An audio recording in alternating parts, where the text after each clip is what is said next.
what we also study is scotomas, S-C-A-T-O-M-A-S, scotomas. And this is a part of your reality that you live in that you may or may not be able to see. And I'd like to suggest that in this reality, they've created dimensionals with the way that our cones and our eyes can see. A lot of people are blind, so you may wonder, how do they express their reality if they can't see? What screens of the mind do they have? So all of this goes together in the UFO secret space, because I would like to be a part of a group. It can be women and men. It just happens to be that I chose Janet years ago, or she chose me, and then she's known Karen. And Janet and I met in '93, which I put up on our tonight's show, how we met at the Oahu Hilton Hawaiian Village at a psychic fair, and also at Spiritual World Network at a Sunday tune-in. It was a spiritual quest we were both on about the same time, and it's very hard in your soulmates and your soul groups to find each other in this reality.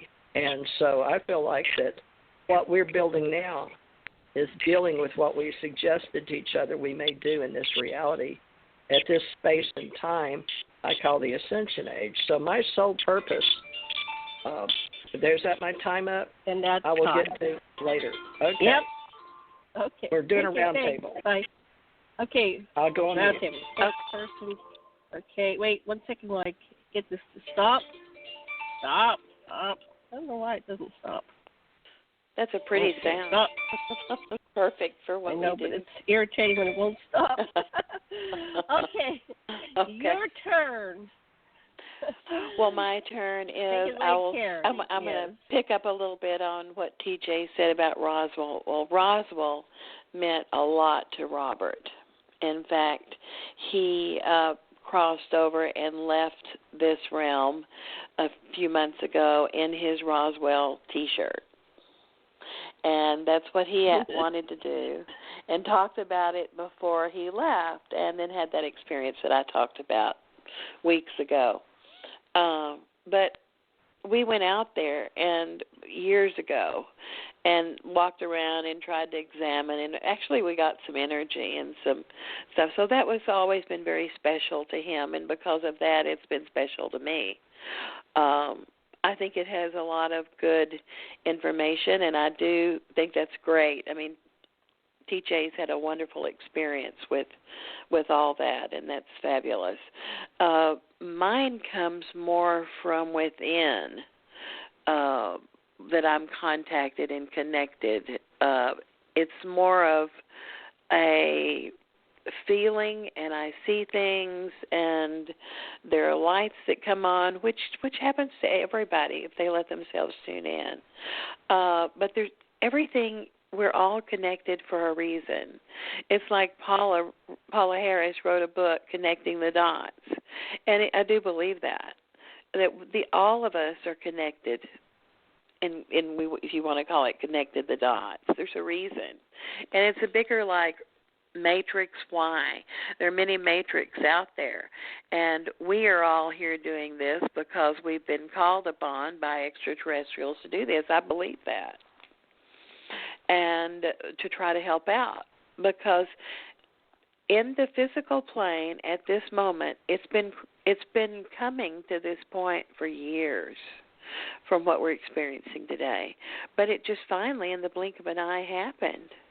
And all of the ancient texts talk about it, from Nostradamus to long before Jesus, and the parts of the Bible. And so we're here now, folks. We're here.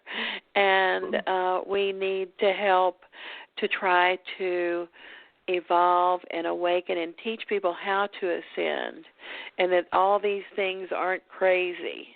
It's just we've been programmed and learned from the way we came in and how we grew up and what we got, that this is pretty crazy and weird and far out. Well, that may be to some people, but there are ways to bring in synchronicities that can confirm the truth in that.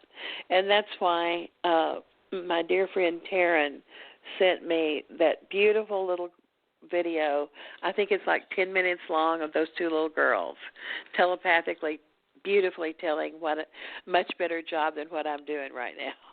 And I try to post it every few weeks, and hopefully people can listen to it because, people's attention span are not very long now. A lot of people have, a short span because of the trauma of the COVID and the feelings, and it's totally different. So, but I do think that's great, and I may post it in a week or so from here. But I think it's important for us to stay in the moment. And the moment, like the past, present, and future, if you want to look at it like that, is really likened to like a time, like a flat line. I used to tell Dr. Bormy that. He hated to hear the word flat line. Of course, he was a cardiologist. And but I used to say it's likened to a line, and there are different spaces, and we come in from one to the other, if you can imagine, like a circle, and then there's skip a space and another circle.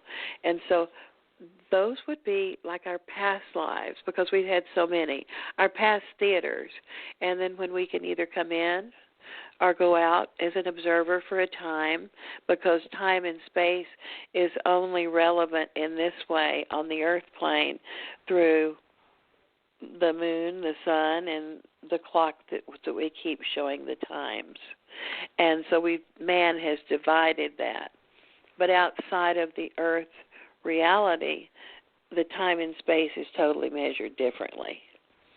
And so all of really, when people say past lives, I have a hard time with that, because maybe they're present lives, maybe they're future lives, maybe they were past. If I'm done? Okay, I'm going to pass this on. Pass this on to you. Okay. I'm trying to figure out how to get to stop. That's a great sound. Stop? No, it doesn't stop. There we go. Okay. My turn. Okay, so I guess I got a little bit distracted. I was watching the clock. So you have a problem with, anyway, I'll have to ask you something about past lives. I remember a lot of my past lives, but I realized that they're just lives. And this past, present, and future, they could be simultaneous. And our need to put it on a linear time frame is just our stuff, right? We try to wrap our mind around reality, existence, what's going on, God, heaven, hell, whatever we're trying to figure out so we can define and catalog and label existence and reality. But what Errol the Great talks about is she calls our species the souls or the spirits that animate form, the is-bees, because we just is, and we is and we want to be. So the desire to come into physical form is what pulls us into form, to have these experiences between birth and death that we called lives. And every single life ever lived in whatever form is critical for the continuum and the evolution of consciousness of all species, all beings. It goes into the Akashic records, it goes into the collective field, and it benefits all. All the lessons learned from each individual benefits everybody.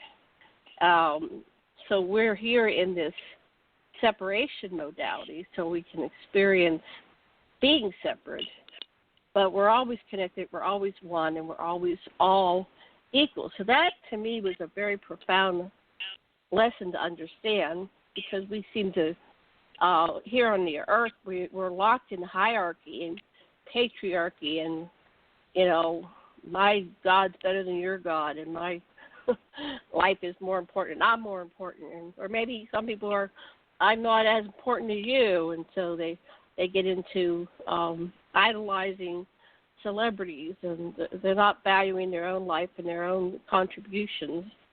And sometimes your contribution could be just being a monk meditating and contemplating. You don't have to be a doobie.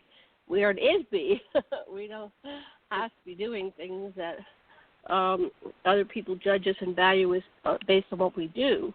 But who are we, and how are we contributing on all levels, not just this physical level of creation and destruction?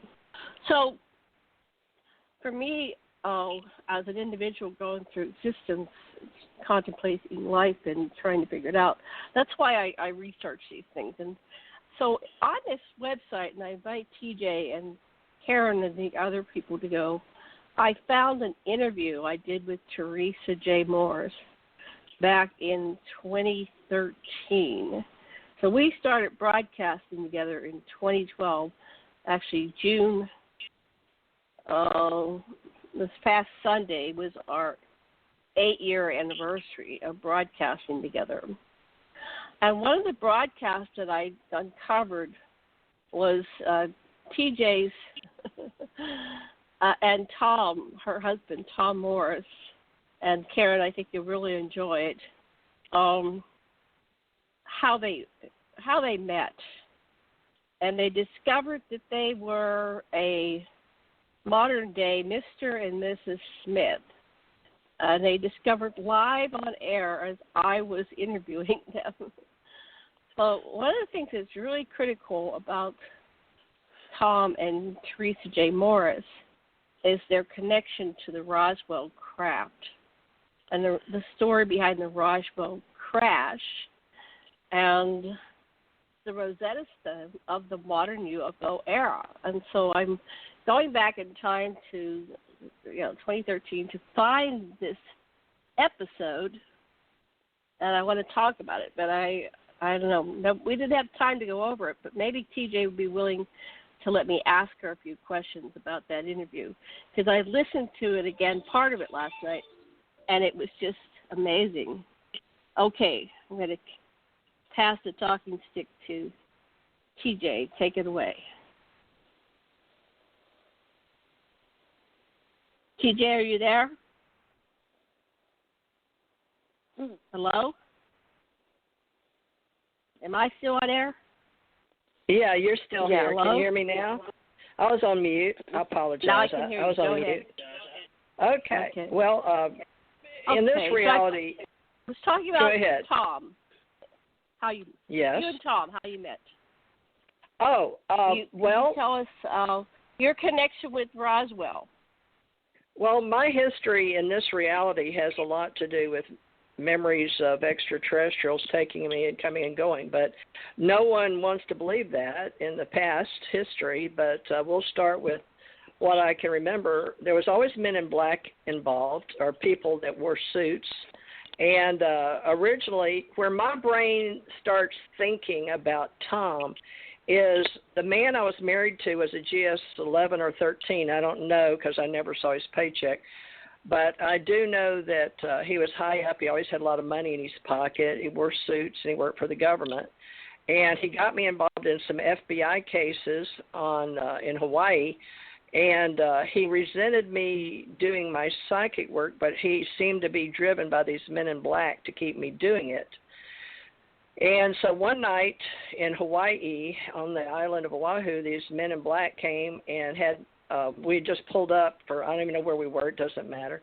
But they cornered him in the bushes and started talking to him. So it had to do with me, but he wouldn't tell me because they wouldn't even let me see him. They stayed in the shadow.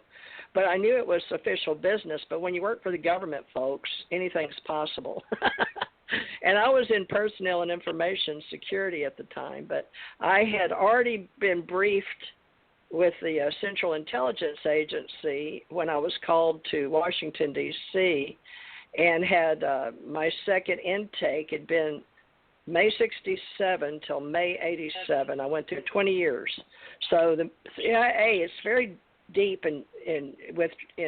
involved with Roswell and UFOs and men in black.